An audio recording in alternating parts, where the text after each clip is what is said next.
Gravando.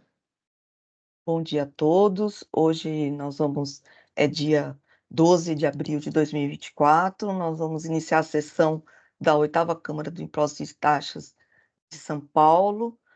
Nós estamos aqui hoje presente Dr. João, Dr. Tony, que é representante fiscal, Dr. João Emílio, que está substituindo a doutora Isabel, e a doutora Flávia, que está substituindo o doutor Flávio. E temos os outros advogados também que irão realizar a sustentação oral ou acompanhar. Então, começando pela... Senhora presidente, posso fazer uma indagação? Pois não? O meu caso, ele estava sendo acompanhado, na sessão de julgamento que foi realizado, estava a doutora Isabel e o outro juiz que pediu vista. Como ele não está na sessão, como que vai proceder o julgamento do meu caso? Eu vou conceder tempo para o doutor realizar a sustentação oral, tá bom? Ah, ok. Então, só falta a doutora Flávia, o doutor João. Já está aberto, confirmar a presença. Vocês conseguiram entrar? Eu já confirmei a presença. Desculpa, doutor João Emílio. Hoje nós temos dois do João. É verdade. Eu estou tentando aqui, doutora, só um segundo para ver Não, se a gente espera.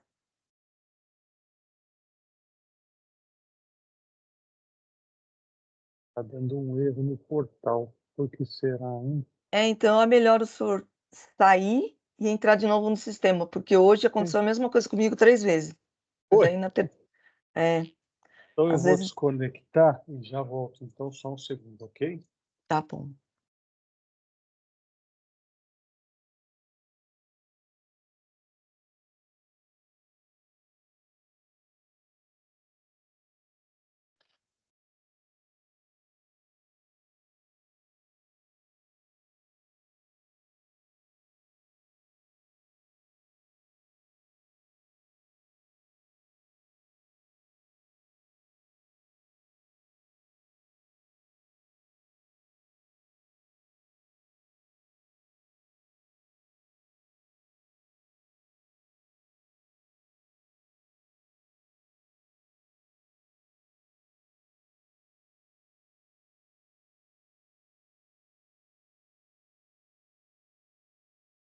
Já estou, doutora Maria Helena. Agora qual é o próximo passo?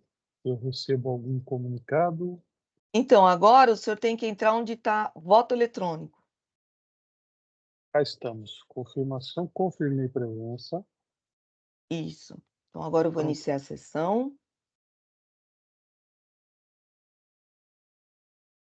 Bom, então vamos iniciar, então, pelo Abraslo. Nós temos o representante, o patrono presente, né? Não, Braslo não. Doutor Fábio, Oi, senhora Maria Helena, sou eu. É que o doutor não estava na... O doutor tem procuração? Tenho procuração. Inclusive, já fiz até o pedido de sustentação oral pela plataforma. É que na minha lista o nome do doutor não está. Não, é porque assim, senhora Maria Helena, eu acho que aqui o sistema consta Fábio Chilo, só que eu sou o Felipe Costa Ferreira. Só que eu estou na sala dele, entendeu? Eu utilizo o acesso dele. Então tá bom. Então vamos iniciar. O processo é 4147-311, Braslo Produtos de Carne Limitada. O relator é o Dr. João Carlos. É um recurso misto. Doutor João, podia fazer um resuminho só do processo, por favor? Uma vez, bom dia a todos. É o da Braslo, não é isso? É o da Braslo, doutor. Bom, trata-se de um recurso misto, diante na verdade, são 6 acusações e a decisão de primeira instância concedeu o provimento parcial ao recurso ordinário, provimento parcial à defesa, apenas reduzindo as exigências quanto ao item 3 para excluir a exigência do imposto e reduzir a multa. recapitulando a penalidade aplicada. Saliento apenas que a Seara Alimentos Limitada incorporou a Braslo, produtos de carne limitada, e, na verdade, a Seara que considera-se a autuada. Porém, foi certificado pelo Núcleo Fiscal de Cobrança a quitação dos débitos referentes aos itens 1 e 2,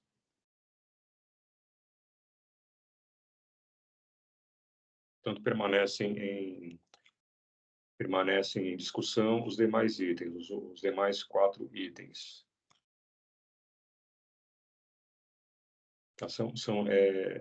Os itens são relativos a infrações diversas. Eu não vou detalhar agora, acho que eu vou detalhar depois durante a apresentação do meu voto. Acho que é o suficiente para o relatório. Obrigado. Obrigada, doutor João. Doutor Felipe, né? É que está aparecendo o Fábio para a gente. Por favor, o senhor tem 15 minutos. Bom dia a todos, primeiramente. Agradeço pelo resumo do senhor João Carlos. E eu pretendo aqui fazer breves considerações sobre essa autuação. A primeira é em relação a esse pagamento que foi efetuado, né, para os 2 primeiros itens do trabalho fiscal, e que a decisão recorrida, na parte das razões de decidir, ela reconhece que houve o pagamento no parágrafo 11 da decisão, mas na parte dispositiva, nos parágrafos 44.1 e ponto 2, talvez ali por um erro mesmo material, não constou esse cancelamento da exigência sobre esses itens. Então, tem apenas essa retificação para fazer constar o pagamento. Agora, em relação ao mérito, o item 3, eu gostaria de destacar a infração 3, que, inclusive, há um parecer fiscal em face do recurso de ofício, ele está juntado nas folhas 521 a 527, em que esse parecer ele traz o equívoco da decisão recorrida, que alterou a natureza da multa e aplicou uma penalidade diversa. Tá? Qual o contexto desse item 3? A decisão recorrida, ela cancela a exigência do ICMS, que de fato ela entende que nós efetuamos o pagamento, mas na penalidade o julgador ele acaba por alterar a natureza do lançamento. Enquanto o auto de infração ele foi lavrado com base foi lavrado e aplicada a multa que está prevista no artigo 85, inciso 1, que diz respeito ao próprio pagamento do imposto, o julgador ele altera a multa, a decisão recorrida altera a multa e aplica a penalidade prevista em outro parágrafo, que é o inciso, e outro inciso, que é o inciso 4º, que aí diz respeito ao documento fiscal. Então, nós entendemos que deve haver esse cancelamento, né, da penalidade que sobrou em relação ao item 3, por uma questão até da própria alteração da natureza da acusação fiscal. Nós trouxemos também um memorial, juntamos ontem, que ainda que não se considere esse parecer do próprio fisco, reconhecendo a alteração do lançamento, que seja considerado o prazo decadencial para esse item 3. No caso, não houve não pagamento do imposto. Houve o pagamento do imposto, então que seja considerado o prazo decadencial a partir da declaração da própria GIA.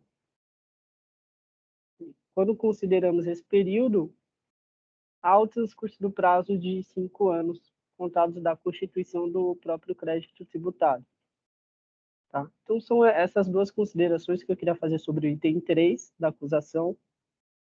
A respeito, já vou passar aqui para o próximo ponto.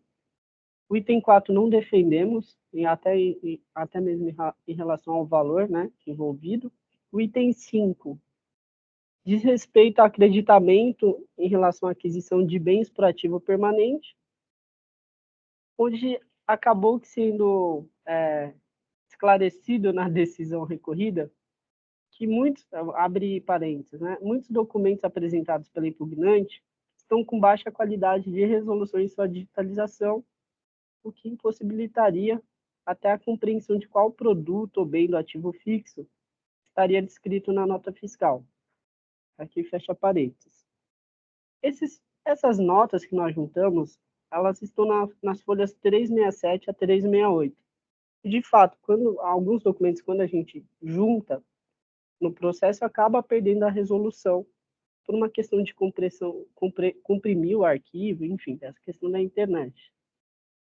Só que essas notas fiscais, elas estão juntadas no próprio relatório circunstanciado. Se nós pegarmos a página 102, lá tem não apenas a relação das notas, como as chaves de acesso. Então, por meio do próprio relatório circunstanciado, é possível visualizar essas notas. Outra coisa, outro argumento da decisão recorrida é que a recorrente ela não teria, e aqui são palavras do julgador, não teria esclarecido por escrito, de forma pormenorizada, a destinação de cada bem individualmente. Essa questão da destinação do bem, apesar de não ser fundamento no relatório circunstanciado, ela é enfrentada pela recorrente pela juntada da própria ficha do crédito SIAP, que é gerado mensalmente. Nós juntamos essa ficha do crédito SIAP, mas, por um lapso também, a decisão acabou não analisando essas informações. Eram essas considerações do item 5 da autuação. E o último item que remanesce é o item 6, que diz respeito à emissão de nota.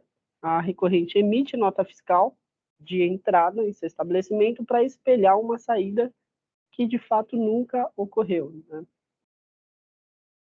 Qual a circunstância fática nesse item 6? A princípio, a Braslo, né, atual Seara, iria vender mercadorias, mas antes dessas mercadorias saírem do estabelecimento, as vendas foram canceladas. Ou seja, os produtos nunca chegaram a sair do estabelecimento da empresa. Qual foi o procedimento adotado pela empresa? Vamos emitir nota fiscal, né, de retorno para que haja uma correlação entre as entradas e saídas, tanto em relação a estoque quanto em relação ao acreditamento. Esse procedimento foi realizado pela empresa, foi com fundamento no artigo 136, né, do regulamento do ICMS, onde a menção expressa, aqui no inciso 1, a linha E, que em retorno de mercadoria deve haver a nota fiscal de entrada, inclusive com as informações complementares da saída anterior. Nós procedemos dessa forma, mas a decisão recorrida, ela traz um precedente, isso no parágrafo 34 da decisão, que ela cita o auto de infração 4064742, dígito 0. Ela utiliza esse precedente para validar seu entendimento quanto à impossibilidade desse procedimento de emissão de nota fiscal de entrada. Mas o próprio precedente, ele traz justamente esse procedimento que deve ser observado. Vou pedir licença aqui para ler novamente um trechinho desse precedente que foi colacionado. Tá? Item 3. Tratando-se de mercadoria não entregue ao destinatário, o retorno ao remetente, ou seja, a empresa autuada, deverá ser acobertado pela mesma nota fiscal emitida por ocasião da venda, de modo Neste caso, obrigatória a emissão de nota fiscal de entrada com a menção dos dados identificativos do documento fiscal original. Foi exatamente o procedimento observado pela empresa.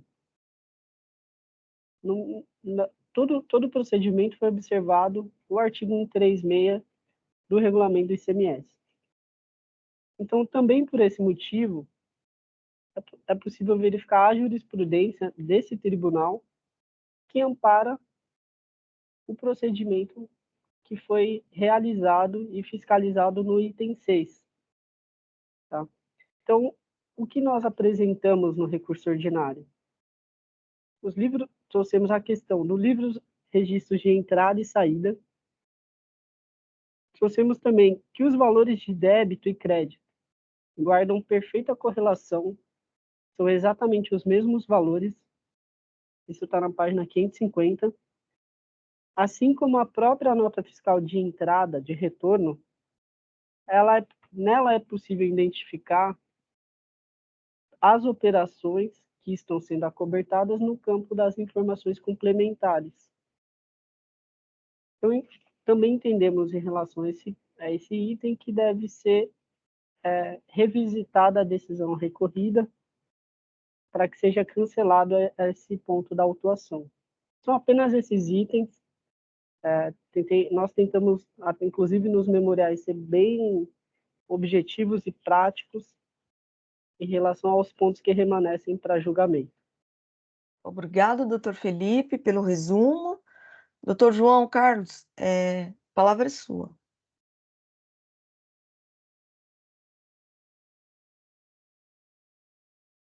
Obrigado.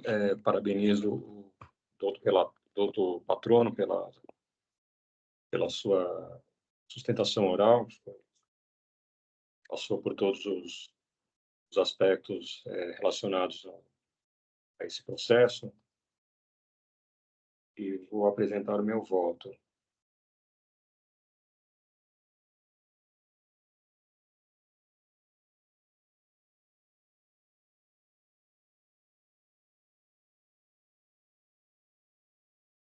Inicialmente, com relação ao item 3, que é objeto tanto do recurso de ofício quanto do recurso ordinário,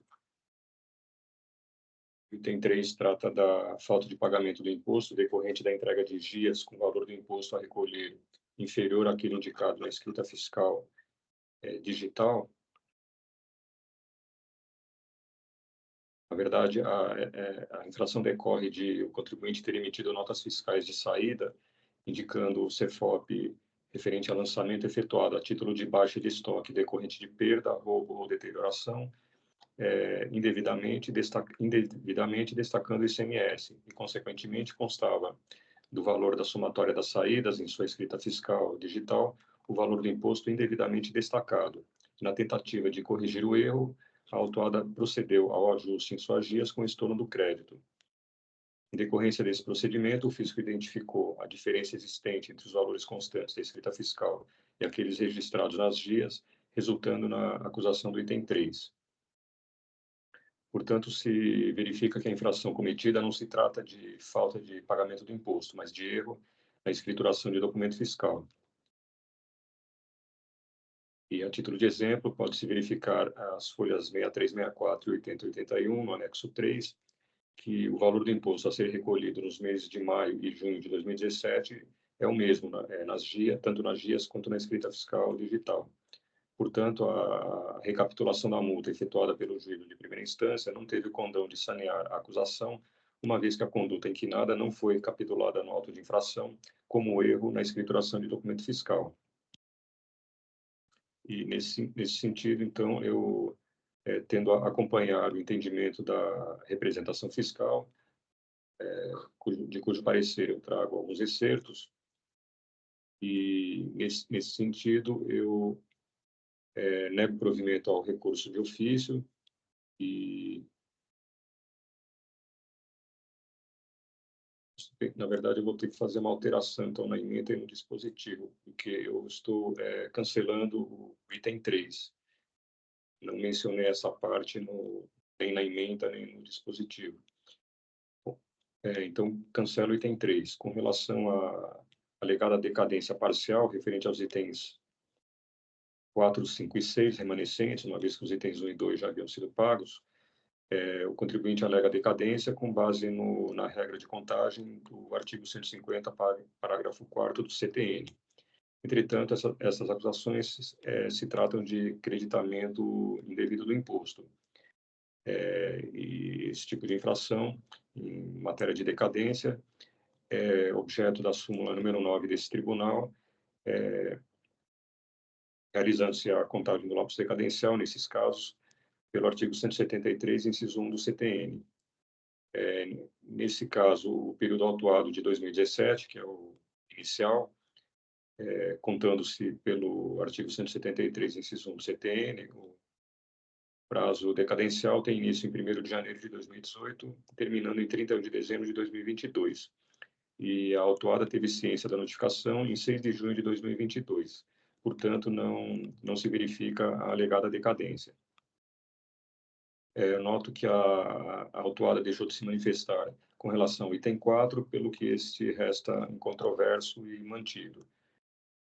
Portanto, restam os itens 5 e 6. O item 5 trata do crédito indevido do ICMS na aquisição não comprovada de bens do ativo imobilizado. O creditamento foi efetuado a partir da apropriação do ICMS destacado nos documentos fiscais de sua emissão, com CEFOP 1604, referente a lançamento de crédito relativo à compra de bem para o ativo imobilizado, e embora notificado e renotificado para tanto, o contribuinte não comprovou a aquisição dos referidos ativos, deixando de apresentar o CIAP, as primeiras vias dos documentos fiscais de aquisição, os comprovantes de pagamento, os conhecimentos de transporte rodoviário e a escrituração na EFD dos referidos lançamentos. Reproduzo a parte da manifestação fiscal que trata dessa questão e digo que se constata que o contribuinte deixou de esclarecer de forma individualizada, com o necessário detalhamento, todas as aquisições e as respectivas destinações. Houve centenas de lançamentos no CIAP no período fiscalizado e, no entanto, a autuada restringiu-se a apresentar apenas 28 notas fiscais de aquisição. Assim, não é possível a comprovação da efetividade dos créditos na ausência de um controle detalhado das aquisições lançadas no CIAP. E observo que o contribuinte repete em seu recurso ordinário alegações que já havia produzido em sua peça de defesa e as quais haviam sido devidamente analisadas e afastadas tanto na manifestação fiscal quanto no julgamento de primeira instância. Assim, eu entendo pela procedência da acusação do item 5, que deve ser mantida. Em relação ao item 6, que trata do crédito indevido pela emissão de notas fiscais de entrada a título de devolução sem a correspondente comprovação, verifico que a recorrente repisa os argumentos produzidos em sua defesa, já analisados e repelidos também pelo julgamento da primeira instância. Destaca-se que o retorno de mercadorias por qualquer motivo não entregues ao destinatário não se confunde com a devolução de mercadorias, que é a hipótese de entrada no estabelecimento do destinatário, a qual a autuada alega não ter ocorrido. E ressalta-se que o procedimento adotado pela recorrente e não observou a legislação de regência, tanto com relação ao retorno, quanto relativamente à devolução de mercadorias, com afronta ao artigo 453 do regulamento. E, ademais, ao deixar de cancelar as notas fiscais de saída, a autuada deixou de cumprir a obrigação necessária à reapropriação do imposto eventualmente destacado. O fisco declarou que o contribuinte autuado deixara de apresentar os DANFs originais que acobertaram as saídas, bem como os comprovantes de retorno das mercadorias ao seu estabelecimento. Sem razão a recorrente, ao afirmar inexistir creditamento indevido, uma vez que emitiu notas fiscais de entrada para anular operações de saída inocorridas. Considerando-se que as notas fiscais de entrada glosadas não refletiram a entrada de mercadorias, o contribuinte não poderia ter efetuado o crédito do imposto nelas destacado. Ao escriturar referido crédito, a autuada contrariou o disposto nos artigos 59 e 63, inciso 1 do regulamento. Para fazer jus ao crédito do imposto, é necessário que o contribuinte prove que o montante tenha sido cobrado em operação anterior, ou seja, que o remetente tenha formalizado o imposto devido na operação anterior por meio de autolançamento ou que este tenha sido cobrado de ofício pelo fisco. e reforça-se que a recorrente não logrou comprovar a devolução, tampouco o não recebimento das mercadorias, descumprindo assim as exigências dispostas no artigo 453, de modo que não podem ser legitimados os créditos relativos ao item 6, conforme já havia sido observado pelo auditor fiscal autuante em sua manifestação. Assim, tendo também procedente a acusação apontada no item 6. Com relação aos juros de mora, a matéria é objeto da súmula número 10 revisada desse tribunal, e nesse sentido, determino a redução dos juros à taxa Selic. Em face do exposto, conheço e nego provimento ao recurso de ofício para reformar a decisão recorrida, cancelando integralmente o item 3, e conheço e concedo parcial provimento ao recurso ordinário para alimentar os juros de mora à taxa Selic, conforme a súmula número 10 revisada desse tribunal. Mas agora, conforme eu havia antecipado durante a leitura do voto, eu entendo que eu devo alterar a emenda e, nesse ponto, o dispositivo para mencionar no provimento parcial ao recurso ordinário que também estou afastando a parte remanescente do item 3. Eu vou... ok, doutor.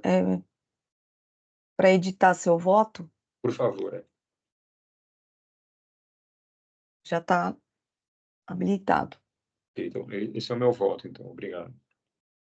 Obrigado, doutor. Doutor Tony, pode falar. Já levantou a mão? Obrigado, senhora presidente. Não há nenhum reparo a fazer quanto ao mérito do voto apresentado pelo Dr. João Xilag, mas tem um detalhezinho no final dele, que justamente é esse que ele está trabalhando, com relação a como é que vai ficar a ementa, enfim, como é que vai ficar a decisão final. E eu tinha uma sugestão, que é a seguinte: no recurso de ofício, simplesmente negar provimento, e no recurso ordinário, o provimento parcial, tanto para cancelar o item 3, quanto para aplicar a súmula 10 desse tribunal. Eu acho que assim ficaria mais fácil. Eu também tive uma dificuldade de como trabalhar isso diante de um recurso de ofício que pede a nulidade do item 3. Então, ela fica só como uma sugestão, e parabenizar o doutor João pelo voto, e bem como o advogado da parte, que esclareceu vários pontos aqui para a gente. Obrigada, doutor Tony. Desculpa. Doutor Felipe, o senhor tinha levantado a mão? Depois, esclarecimento de fato? Isso, senhora Maria Helena. Se for possível, eu gostaria que constasse no acórdão a parte que foi cancelada, né, que foi o item 1 e 2, que a decisão ela reconhece que houve o pagamento, mas na parte dispositiva ela mantém essa cobrança. Acho que sim. Doutor João, o senhor pode incluir? Não, mas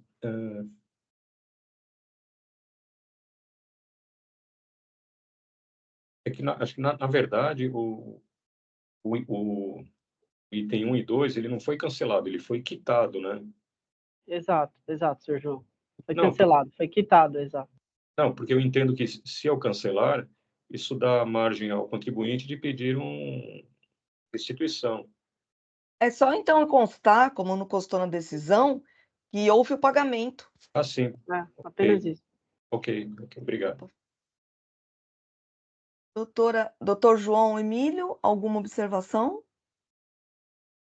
Doutora Maria Helena, colegas, parabéns pela sustentação, doutor Antônio Carlos, doutora Flávia, doutor João Carlos, parabéns pelo voto. Eu tendo a acompanhar o voto do relator, entender que está bastante completo.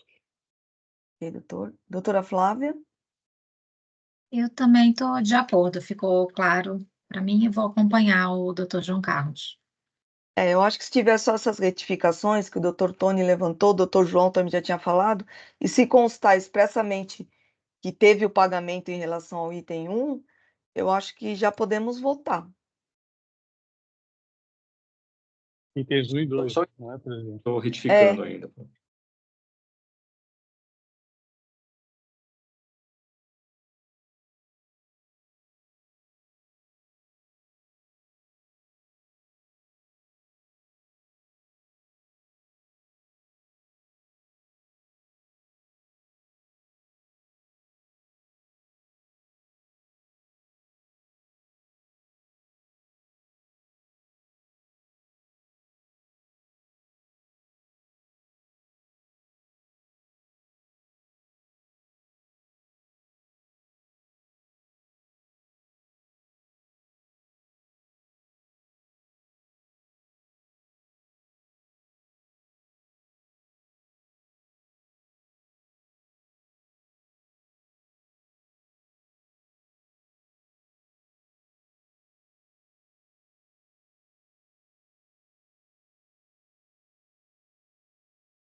Vou ler o dispositivo, a emenda está no mesmo sentido.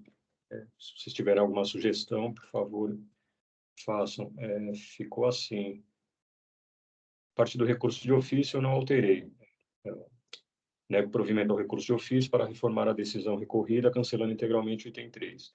E depois, conheço e concedo parcial provimento ao recurso ordinário para cancelar a parte remanescente do item 3 e limitar os juros de mora à taxa Selic, conforme a súmula 10 revisada desse tribunal, e os itens 1 e 2 já foram integralmente quitados. Eu acho que ficou bom. Acho que está ok. Acho que podemos votar, então, né?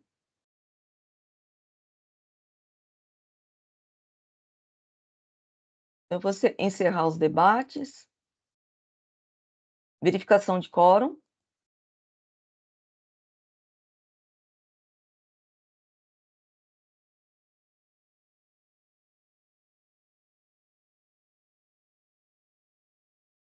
Doutor João, é só clicar no confirmar a presença.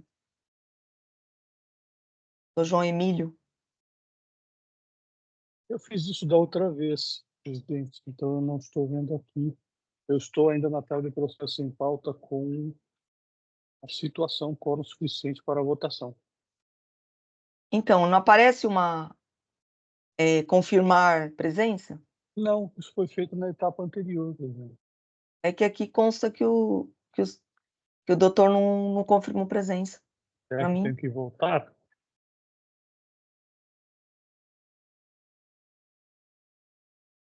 Será que eu faço de novo a operação, presidente? Então, eu vou fazer o seguinte, eu vou reabrir os debates. Pronto, agora eu vou encerrar de novo. Deveria aparecer uma tela onde eu faço o meu confirmar voto, presença. Vê se aparece para o senhor. Não, não apareceu, não. Estranho.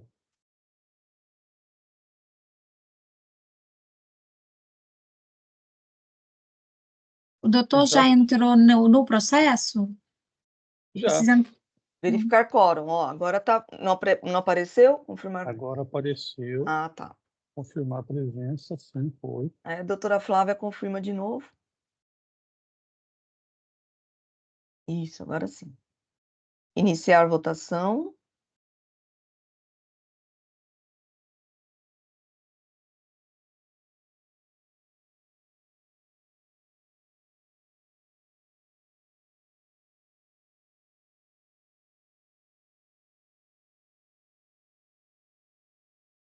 Doutor João, é só clicar no voto do relator e gravar. Isso. Sim. Isso, deu certo. Então, por unanimidade de votos, recurso ordinário conhecido e parcialmente provido, e recurso de ofício conhecido e não provido. Esse é o resultado do julgamento, doutor Felipe. Agradeço a sua presença. Muito obrigado a todos, bom dia, bom final de semana. Obrigado. Parabéns, doutor. Passando para o segundo processo da pauta, na ordem, é o processo 41508848, CAF Brasil Indústria Comércio S.A., é um recurso ordinário da relatoria do doutor João Carlos. Nós temos presente para a sustentação oral a doutora Milena. Doutora vai realizar a sustentação oral, né?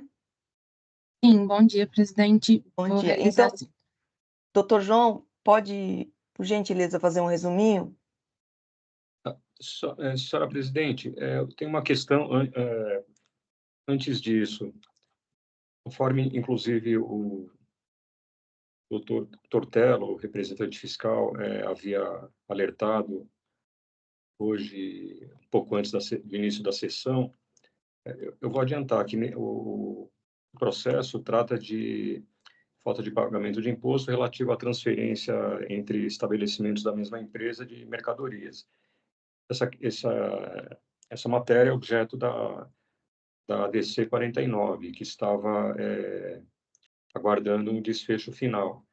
E o meu voto que aí nesse caso seria o caso de perguntar para se prevalecer o meu voto, se há necessidade de sustentação oral, o meu voto, seguindo o que vem sendo o procedimento que vem sendo adotado na Câmara Superior, era de propor diligência suspender o julgamento, propor diligência à presidência do tribunal para que o processo aguardasse, fosse sobrestado, aguardasse no TIT até uma decisão final sobre a DC 49. O doutor Tortello trouxe a notícia de que, posteriormente à elaboração do meu voto, no final de março, acho que dia 29, houve uma decisão final. Então, eu não tinha conhecimento, eu não sei, diante disso, como proceder. Nós podemos, então, tirar de pauta, devolvo para o doutor João, para o senhor, e a doutora faz sustentação oral quando o processo voltar. Pode ser assim? Por mim, perfeitamente, doutora. Se a gente conseguir fazer a sustentação oral posteriormente, não há nenhum porque o doutor problema. vai mudar o voto, concorda? Vai manter. Então, eu realmente eu não sei dizer nesse momento, né? Provavelmente vou acompanhar o que a Câmara decidiu, né? Exato, mas eu não sei dizer nesse momento, então acredito que o melhor seja retirar de pauta. Então vamos fazer assim, a gente retira de pauta, doutora, aí o doutor João traz numa oportunidade o voto conforme a decisão da Câmara, que pode ser manter ou... Vamos fazer assim, então? Tudo bem, de acordo. Eu vou devolver, então, para o doutor, tá bom, doutor? Eu peço só que... Não devolva para mim, pode só... como é que é? Em vez devolver para a pauta? Isso. Então tá bom. Porque rapidamente eu vou resolver essa questão. Né? Obrigado. Ok, muito obrigada, senhora presidente, senhor relator, agradeço a disponibilidade. Bom dia, doutora, obrigado. Bom dia. Devolvido para a pauta, então, doutor João. Obrigado. O último processo é o 4151046, Embrasa Instrumentação Limitada, é um recurso ordinário também da relatoria do Dr. João Carlos, que estava em vista, mas o Dr. Flávio, ele não veio. Então, como hoje a composição do tribunal está diferente, eu vou conceder a possibilidade de sustentação oral para o patrono que está acompanhando, o Dr. Luiz Fernando. Doutor João, o senhor consegue fazer um resuminho?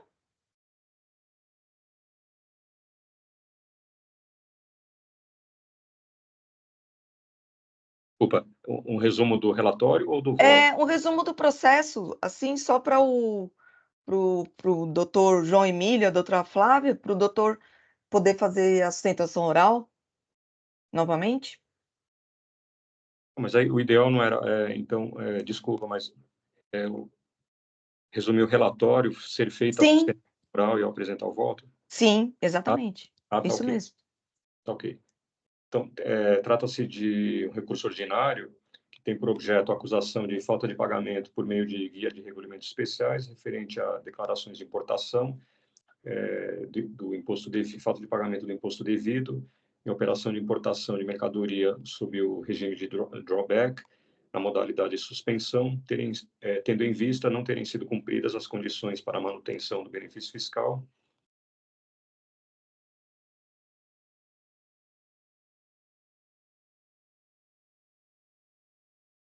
e a autuada é a Embrasa, existe o solidário, que é a Eudimarco Serviços e Comércio Internacional. E, na verdade, o contencioso está sendo manejado pela Solidária, que apresentou a impugnação, e também o recurso ordinário, que a Solidária requer o afastamento da solidariedade, o cancelamento do auto e, subsidiariamente, a aplicação da taxa Selic aos juros de mora. Bom, esse é o relatório. Obrigado. Obrigado, doutor João. Doutor Luiz Fernando, o senhor tem 15 minutos para sustentação oral, por favor.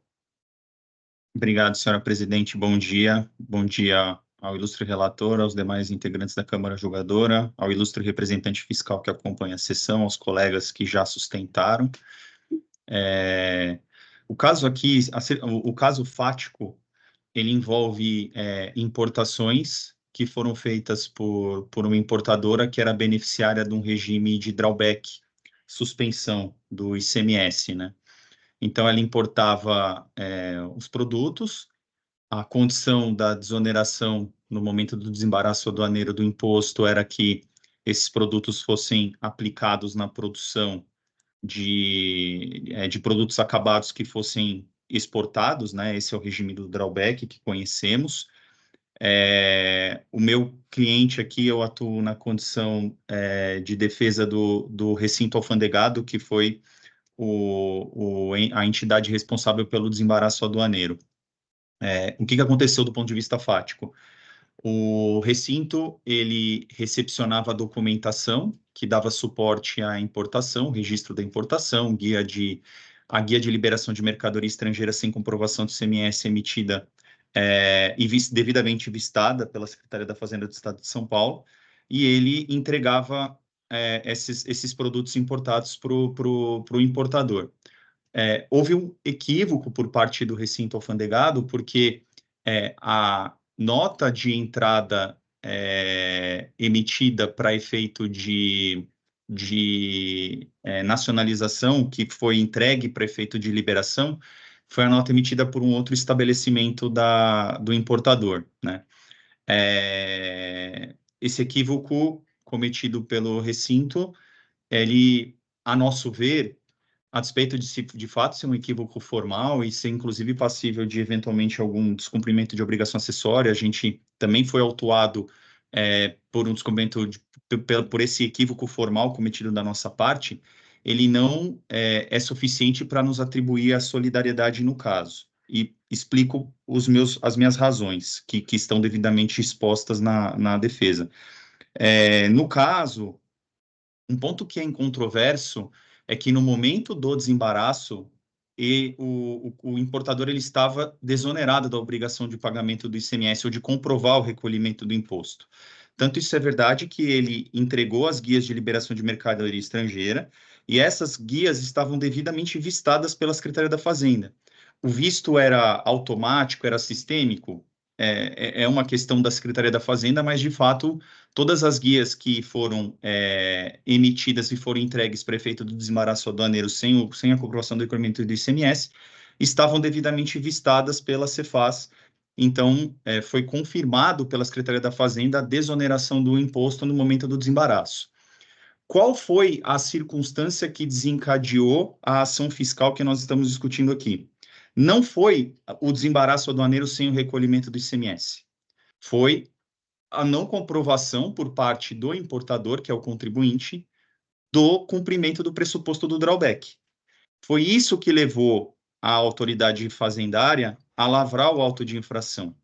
E aí eu peço o Vênia aqui para reproduzir um trecho do relatório fiscal que integra o auto de infração, em que o fiscal fala o seguinte, aspas, verifica-se que todos os atos concessórios emitidos para o contribuinte, quando não cancelados ou indeferidos, se encontram em situação inadimplemento total, quando não houver nenhuma exportação que comprove a utilização da mercadoria importada, conforme o artigo 174 da Portaria CSEX, número 23 de 2011.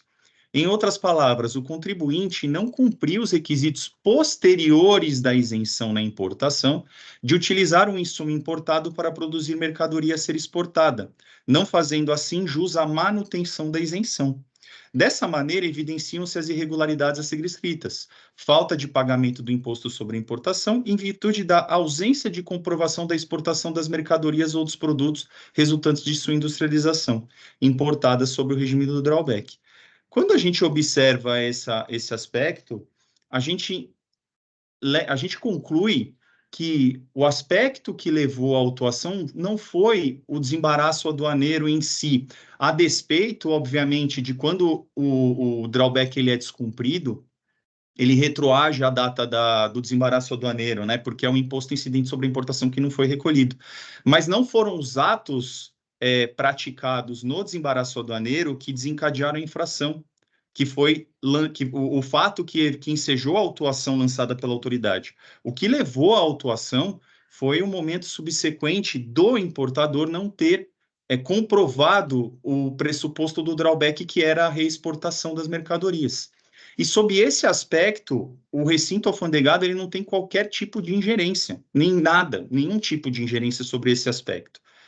E é nesse específico ponto que nós construímos nosso racional de defesa, no sentido de que a despeito de você ter uma previsão normativa no regulamento do ICMS, que atribui a solidariedade ao recinto alfandegado pela entrega da mercadoria a destinatário diverso do documento fiscal, não é esse o fato que desencadeou a autuação, porque no momento do desembaraço, o ICMS ele estava, o importador estava desonerado do ICMS. Houve guias, todas as importações estavam paradas por guias de liberação de mercadorias estrangeiras sem o comprovante do recolhimento do imposto. E é nesse sentido que nós construímos o racional de defesa. Não pode ser atribuída, nesse caso específico, a solidariedade ao recinto. Aquele dispositivo que prevê a solidariedade, ele não é aplicável a essa circunstância fática, que desencadeou a lavratura do auto de infração que nós estamos discutindo aqui nessa sessão de julgamento. Quando também a gente olha um outro aspecto, né, que eu acho que é uma complementação argumentativa em cima do racional que nós colocamos aqui, especificamente sobre a ação do recinto, a despeito de a importação ter sido, os produtos terem sido entregues para outro estabelecimento, no frigir dos ovos, a mercadoria foi entregue para o importador, né? Você tem, obviamente, a regra da autonomia do estabelecimento prevista na legislação, mas também a gente tem uma situação especificamente em relação à responsabilidade patrimonial pelo imposto, que é da pessoa jurídica. E não é que, nesse caso, o recinto entregou para terceiro, ele entregou para o estabelecimento, para um outro estabelecimento do mesmo importador. Então, esse é um aspecto adicional de complementação argumentativa para mostrar que, racionalmente, analisando o contexto fático e à luz das circunstâncias que desencadearam, que levaram a autoridade fazendária lançadora a lavrar o auto de infração, não seria crível, nesse caso, aceitar a atribuição da solidariedade para o recinto alfandegado. A gente ainda, na nossa defesa, a gente trabalhamos com a análise da disposição que prevê a solidariedade, não no intuito de discutir a constitucionalidade da regra, até porque esse órgão administrativo ele não tem competência para declarar a constitucionalidade ou não de uma norma, mas sim para a gente tentar fazer uma interpretação conforme do dispositivo com a Constituição Federal.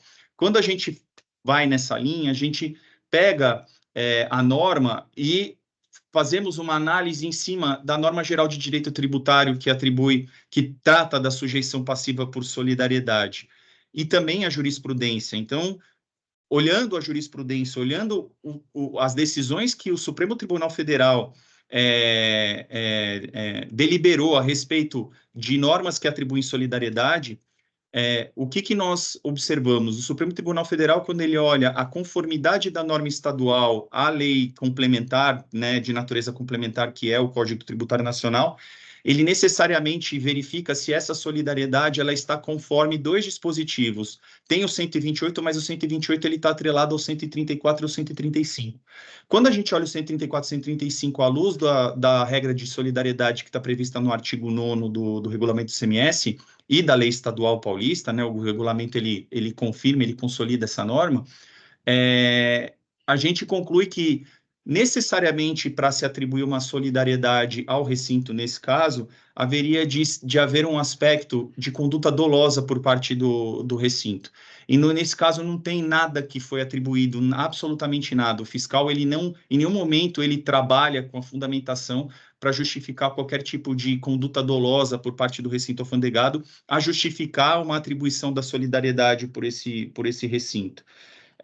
Então, são esses parâmetros que nós trazemos e reforçamos aqui na defesa, na nossa sustentação, no intuito de demonstrar que, especificamente nesse caso, a solidariedade, sem entrar no aspecto da ilegalidade da norma, da inconstitucionalidade da norma, que não é esse o objetivo, ela não é aplicável, ela não se subsome à hipótese, o fato não se subsome à hipótese de incidência infracional que está prevista no artigo 9º do regulamento do ICMS. A gente colocou um argumento adicional, porque a gente não entrou no mérito da questão da infração praticada pelo contribuinte, até porque não nos caberia, não nos competiria isso. O que nós tratamos em torno do cancelamento, da hipótese de cancelamento da autuação, foi no contexto da necessidade da lavratura de um auto de infração para a cobrança desse imposto, na medida em que já há posicionamento jurisprudencial enfrentando essa seara, essa discussão sobre o aspecto do imposto de importação, no contexto de que esse tipo de lançamento ele é por autolançamento. Na verdade, o imposto, como ele é um drawback suspensão, ele já estaria constituído pelo ato do contribuinte de declarar o registro, de registrar a importação por meio dos procedimentos previstos no Siscomex. Então, não haveria a necessidade ou não haveria a possibilidade de a autoridade fiscal lavrar um auto de infração para constituir um crédito que já está constituído, estava com exigibilidade suspensa, né? Ele estava condicionado a um evento futuro, que seria o cumprimento dos pressupostos do drawback por parte do importador. Então, é nesse contexto que nós, na defesa, sustentamos a hipótese de cancelamento do auto de infração. São esses os pontos que eu queria reforçar aqui na defesa oral, agradecendo pela atenção de todos e pleiteando pelo provimento do recurso para afastar a solidariedade do recinto ou para cancelamento do auto de infração nos termos da fundamentação que nós resumimos aqui. Muito obrigado pela atenção de todos. Obrigado, doutor Fernando. Eu parabenizo pela sustentação oral. Doutor João Carlos, a palavra é sua. Obrigado, cumprimento o patrono pela sustentação oral e passo ao meu voto.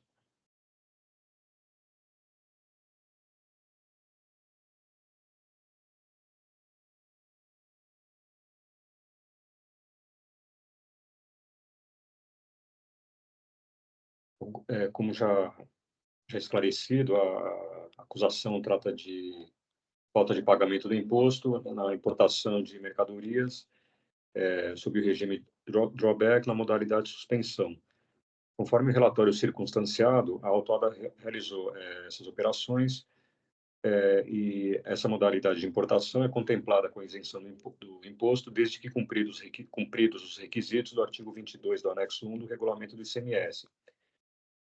Entretanto, no caso, se observa que a autuada deixou de observar as condições previstas para o gozo da isenção, conforme disposto no artigo 22. E, nesse caso, o parágrafo 2º desse dispositivo determina que o imposto seja exigido integralmente, como se a isenção não houvesse existido. As importações objeto desse auto de infração, que teriam direito à isenção, foram realizadas nos exercícios de 2017, 18 e 19, tendo sido autorizadas pelos atos concessórios constantes da relação atos concessórios e respectivas declarações de importação. No entanto, verifica-se no extrato de baixa dos atos concessórios, obtido por meio de consulta ao sistema Drawback Web do governo federal, eu transcrevo o link no meu voto, juntado às folhas 24 a 35, observa-se que todos os atos concessórios emitidos para a autuada foram cancelados, indeferidos ou se encontram na situação de inadimplemento total. Inadimplemento total é a situação em que não há exportação que comprove a utilização da mercadoria importada em consonância com o artigo 174 da Portaria CSEX número 23 de 2011. Em outros termos, o inadimplemento total ocorre quando o contribuinte deixa de cumprir os requisitos exigidos para ter direito à isenção, ao não utilizar o insumo importado na produção de mercadoria a ser exportada, perdendo assim o direito à isenção do imposto. Acrescenta-se não terem sido encontradas as notas fiscais de entrada emitidas pelo estabelecimento importador, correspondentes à parte das operações de importação efetuadas e informadas nas declarações de importação. Em consulta ao Sistema de Controle de Importação da Secretaria da Fazenda de São Paulo, constatou-se que o contribuinte Eudomarco S.A.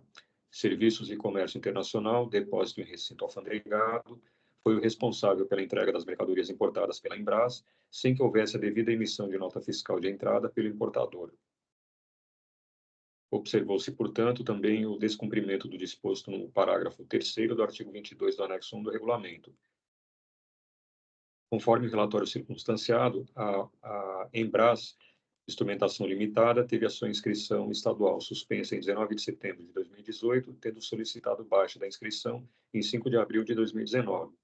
Em face da constatação desses fatos, a empresa autuada, bem como seus sócios, foram devidamente notificados a comprovar a ocorrência das exportações ou o recolhimento do imposto referente às entradas das mercadorias importadas. As notificações não foram atendidas. Em seguida, o depósito em recinto alfandegado responsável pela liberação das mercadorias, a Eudimarco, foi notificada a apresentar, entre outros documentos, e aí tem uma série de documentos que eu relaciono.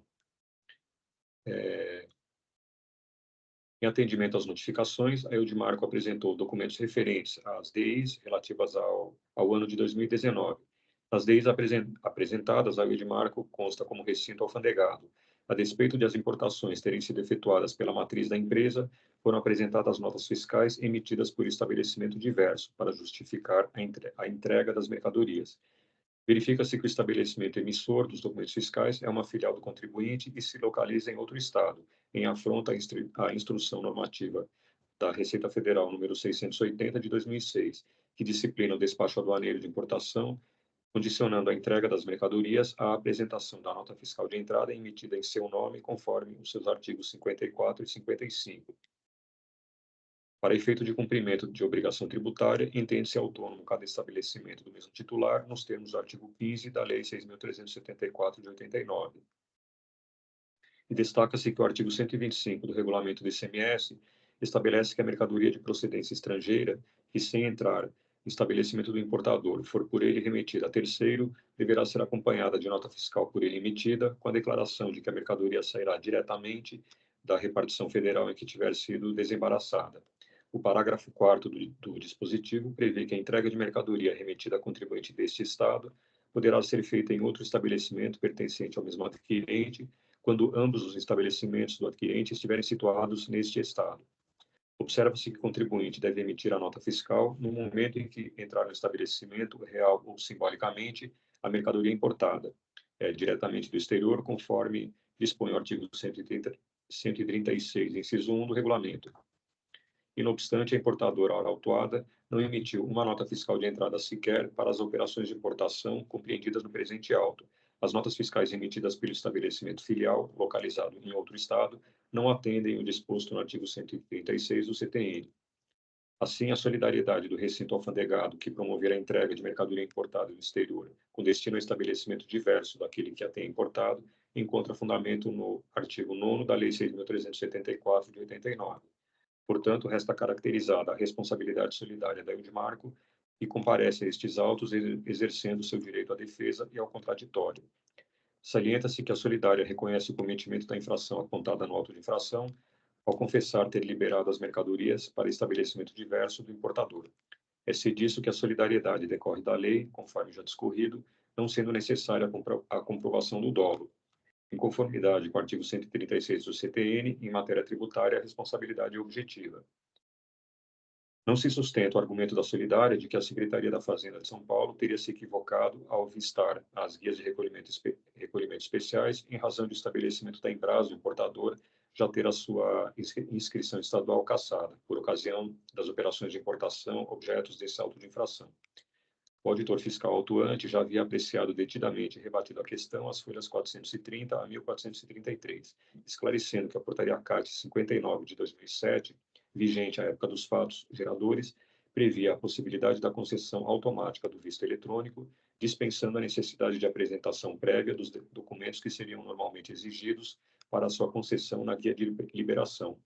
Entretanto, a concessão de visto com a apresentação presencial dos documentos necessários não garante nenhum efeito homologatório, sujeitando-se o importador, adquirente ou responsável solidário ao pagamento do imposto, das penalidades e dos acréscimos legais, na hipótese de ser constatada a obrigatoriedade do recolhimento do tributo na operação descrita no documento, conforme estabelece o artigo 13 da Portaria CAT 59 de 2007. Não procede a alegação de que deveria ser aplicado ao presente caso o disposto no artigo 112 do CTN. Aqui não subsiste qualquer dúvida quanto à natureza da infração ou às penalidades aplicadas, não havendo que se falar em interpretação da lei tributária da maneira mais favorável ao acusado. Igualmente despicienda a alegação de que a situação fática objeto do auto não se subsome à responsabilidade tratada nos artigos 134 e 135 do CTN, ocorrendo que a responsabilidade solidária encontra previsão no artigo 124, inciso 2 do CTN. Considerando-se que a Eudimarco é responsável pelo pagamento do imposto devido, pela entrega de mercadoria importada do exterior a estabelecimento diverso daquele que a importou, por solidariedade, com fundamento no artigo 9º da Lei 6.374, de 89, resta cristalino, no caso, a responsabilidade solidária disposta no artigo 124, inciso 2 do CTN. A doutrina e a jurisprudência de outros tribunais trazidas aos autos não militam em favor da solidária, conforme já bem esclarecido pela representação fiscal. A jurisprudência do Poder Judiciário não vincula a decisão na esfera administrativa ausentes súmulas vinculantes e decisões emitidas pelo Supremo Tribunal Federal, em sede de controle de constitucionalidade. Não prospera também a alegação de que o auto de infração deveria ser cancelado, porque os valores correspondentes ao ICMS das importações já teriam sido constituídos, não devendo o imposto ser constituído através de lançamento de ofício por meio da lavratura de auto de infração. O ICMS é imposto cujo lançamento se dá por homologação, em que o próprio sujeito passivo declara a ocorrência do fato gerador e antecipa o pagamento, sem prévio exame da autoridade administrativa, conforme o artigo 150 do CTN. Nesse sentido, o ICMS deveria ter sido pago no momento do desembaraço aduaneiro, conforme o artigo 115, inciso 1, alínea A do regulamento do ICMS. Alternativamente, o ICMS deveria ter sido recolhido pela solidária, nos acréscimos legais devidos, no momento em que foram descumpridos os requisitos exigidos para o direito ao imposto na importação realizada na modalidade drawback. Tendo constatado que o contribuinte deixou de recolher o ICMS devido pela importação, o auditor fiscal corretamente exerceu o poder-dever de constituir o respectivo crédito tributário por meio da lavratura do presente auto, que se constitui em atividade vinculada e obrigatória, sob pena de responsabilidade funcional, nos termos do parágrafo único do artigo 142 do CTN. Com relação à taxa de juros, a taxa de juros de mora, essa matéria já é objeto da súmula número 10, revisada desse tribunal, e a taxa aplicada para os fatos geradores anteriores a novembro de 2017, uma vez que para os fatos geradores posteriores, como é o caso do presente auto de infração, o sistema utilizado pelo fisco na lavratura do auto de infração já calcula os juros de mora, a taxa Selic, portanto, os juros aplicados no presente auto de infração já obedecem à limitação à taxa Selic. Não cabe também a alegação de que teria havido uma atualização indevida dos juros aplicados sobre a multa, e essa matéria já é pacificada nesse tribunal, objeto da súmula número 13. E assim, diante do exposto, conheço do recurso ordinário, negando-lhe provimento para manter integralmente a decisão recorrida. É como voto. Obrigado, doutor João. Um voto bem minucioso. Bom, ponto aqui que eu acho, né, que a empresa ela liberou a mercadoria para alguém que não estava, para um outro estabelecimento que não era o que estava na declaração, né? E aí o dolo, desculpa, a solidariedade, conforme o artigo 9º, não depende do dolo. Então, eu acho que o ponto é esse, né? Basicamente é esse, em relação ao que a gente tem que analisar. Eu irei acompanhar o voto do doutor João, esse processo já havia sido pautado, o patrono já havia realizado sustentação oral e tinha saído para a vista do doutor Flávio, que, como ele não veio hoje, a vista que ele tinha pedido era especificamente para ver o PCN, né? Mas, então, o caso que eu coloco em discussão. Doutora Flávia, tem alguma... Desculpa, posso só fazer Pode, claro. Desculpa, não, só queria acrescentar com relação ao que a senhora bem observou, referente à vista solicitada pelo doutor Flávio, hoje ausente, ele havia nos antecipado que ele havia estudado detidamente a questão que foi objeto da retirada do processo em vista e havia concluído que ele iria acompanhar integralmente o voto do relator. Aqui eu acho que isso é bem fático, né? Teve a saída da mercadoria para um estabelecimento, um outro estabelecimento, e o artigo 9º, ele não exige o dolo, né? Ele é objetivo, né? Como bem ressaltou o doutor João. Doutora Flávia, alguma observação? Não, ficou claro. Além de tudo, esse outro estabelecimento é em outro estado, né? Pelo que eu entendi Exatamente. do relato. Esse que é o ponto. Não tem. Doutor João Emílio. Eu vou acompanhar o voto do relator, presidente. Doutor Tony.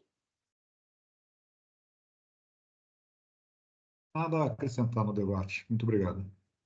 Então, gente, eu vou encerrar os debates para nós votarmos. Verificação de quórum.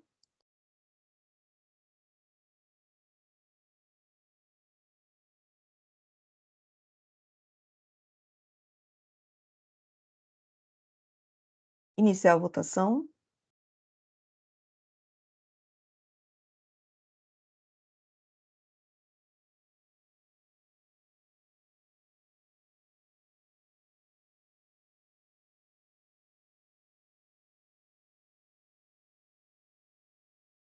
Então, por unanimidade de votos, recurso conhecido e não provido nos termos do voto do relator.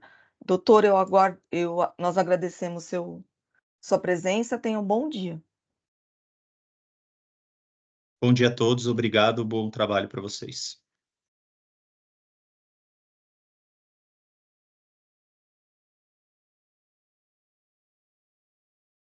E assim nós encerramos, né, o julgamento da pauta da 8ª Câmara do Tribunal de Impostos e Taxas de São Paulo, de hoje, dia 12 de abril de 2024.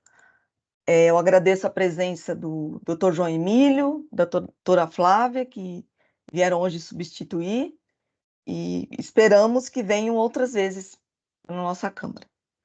Será uma honra, eu que agradeço a confiança. Parabéns, doutor João Carlos, doutor Antônio Carlos, trabalhando com pessoas desse padrão, doutora Maria Helena, fica bem fácil, né? Eu já aprendi também que dá para abrir o voto na minha tela. Já viu, né? Devagarinho eu vou chegando. Na próxima o senhor vai estar mais craque ainda. Se Deus permitir. Agradeço a todos e espero que tenham um bom dia. Doutora Flávia também, obrigado. Oswaldo, você, por favor, interrompe a gravação?